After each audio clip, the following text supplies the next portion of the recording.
It was the fall of 2012, and I had just moved to a small, secluded cabin in the woods near a little town called Black Pine.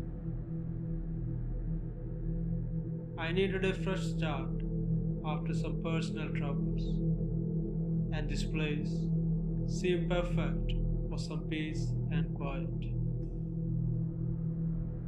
The air was crisp, the leaves were turning vibrant reds and orange, and the peace of being out in the middle of nowhere felt like a dream. I had been there long before I realized the townspeople didn't want to talk too much about the woods. They always gave me these strange looks whenever I asked questions about hiking or the trails that ran through the forest. It wasn't that they were rude, just evasive. I shrugged it off as a small town weirdness, but then things started happening. I remember the first time I heard it, the thing that started to creep into my thoughts.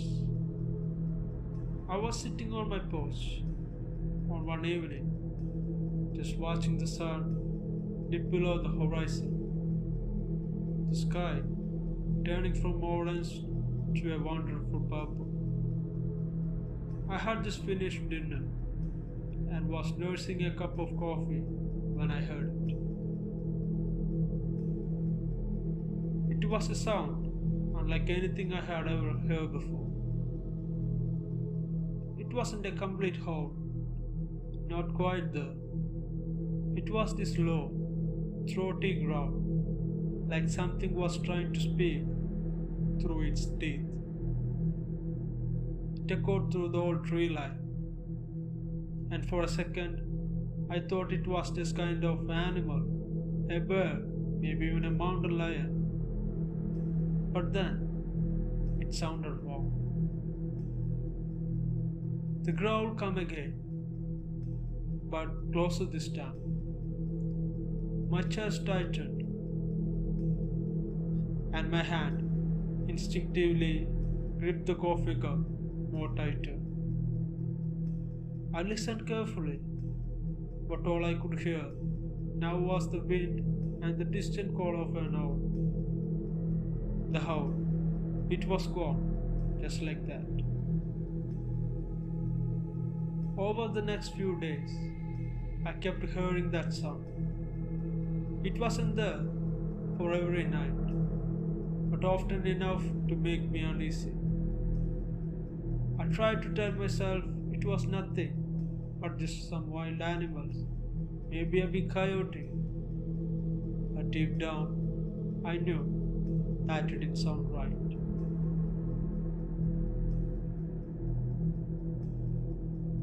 Then after a few days passed by, one night I decided to go for a walk to clear my head. And it was full moon out there.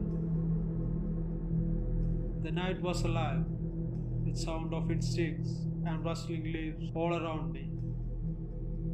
I walked down the dirt path that led into the woods that ran through behind my cabin, the trees casting long shadows in the moonlight. The farther I went, the more the woods seemed to close in around me. It was quiet, eerily so. And then, after walking for a few minutes, I heard it again, the growl. But this time, it was much closer, so close I could feel it in my chest. My heart started to race, and I froze in my place. I looked around, but I saw nothing. The forest was dead silent, save for the wind rustling and the leaves above me. I started to walk faster, a cold sweat breaking out on my forehead. My mind was racing.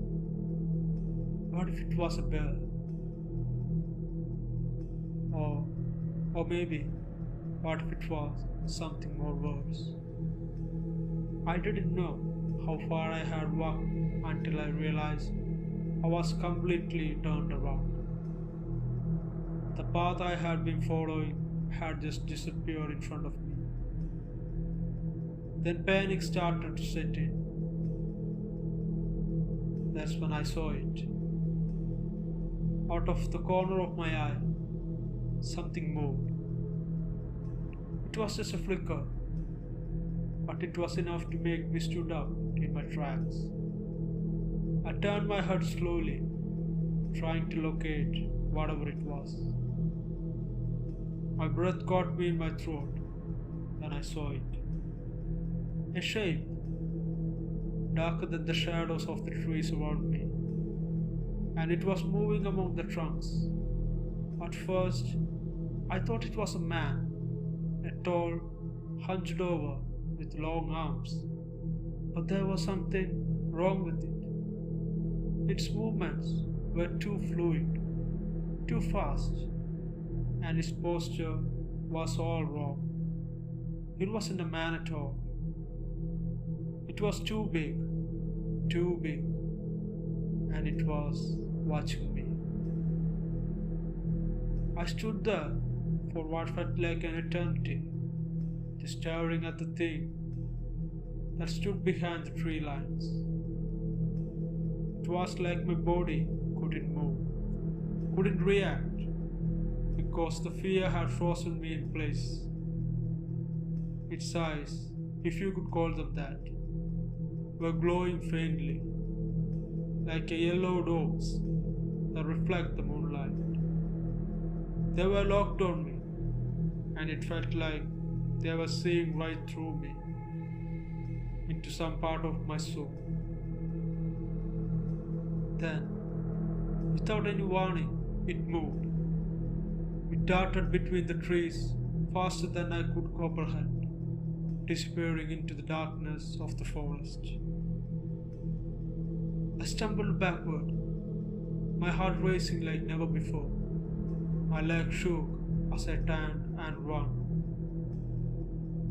desperately trying to find my way back to the cabin. The growl echoed behind me, a haunting sound that made every nerve in my body scream.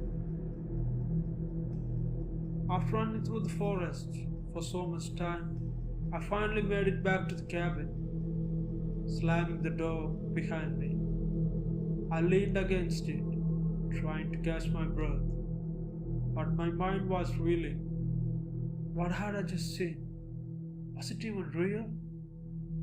My hands were trembling as I grabbed my phone, but of course, there was no service out there.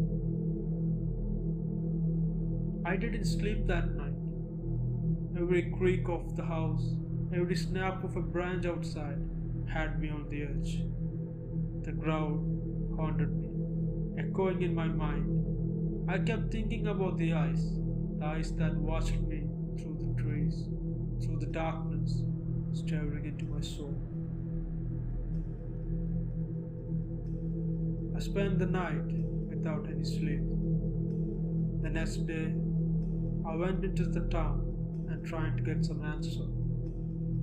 I figured I could at least ask around, talk to some of the locals, and maybe find out what kind of animal lived in those woods.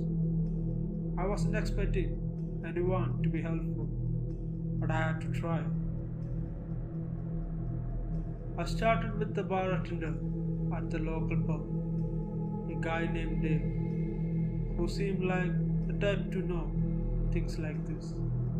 He gave me a long look when I asked him about the woods, and I could tell he wasn't sure whether to take me seriously. You didn't hear anything about the thing in the woods, did you? He asked me after a long pause after my question. I raised an eyebrow. What thing? He leaned in, lowering his voice. The thing that roam around there. Some folks say it's a werewolf. Some say it's something else, but it's not something we want to mess with. I felt a cold shiver run down my spine. What exactly are you saying? He looked around, was making sure no one was listening. There were stories, old stories, about a creature that's roamed the woods. It's not something you can just explain anyway. People who have gone out there at night, they don't come back the same after seeing that thing. If they come back at all in the first place. I laughed nervously, but there was no humor in it. I asked him, "So, you are telling me that there's a monster out there?" Dave didn't smile. "I am telling you that people have been seeing things in the woods, and some of them haven't lived to tell the tales." I felt a chill settle over me, my mind racing as I processed what he just said. A werewolf? A monster? In this century? It sounded insane, but after what I had seen, it was starting to make sense. I thanked him, paid for my drink, and left the pub, feeling a heaviness in my chest. That night, I stayed inside. I didn't go anywhere near the woods. I figured maybe if I stay put, I'll be safe, but that didn't help. The growl returned. They were louder now, and they were right outside my door. I grabbed a flashlight. I wasn't going to go out there, no matter what, but I had to know what was making those sounds. I slowly made my way to the window and peeked outside, shining my flashlight into the darkness. At first, I didn't see anything, just the usual forest, silent and still. But all of a sudden, I caught a glimpse of a movement. It was fast, too fast, a shape darting between the trees, just like before. And then, those eyes returned, those glowing eyes staring back at me.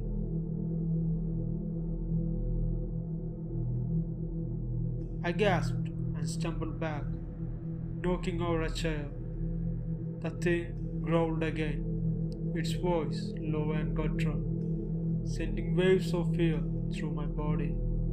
My leg felt weak, but I forced myself to move. I grabbed the phone again, but there was still no service. I didn't know what to do. The growling was getting louder and closer. I couldn't stay here. I couldn't just wait to be hunted down like some animal. I grabbed what I could carry and bolted for the door.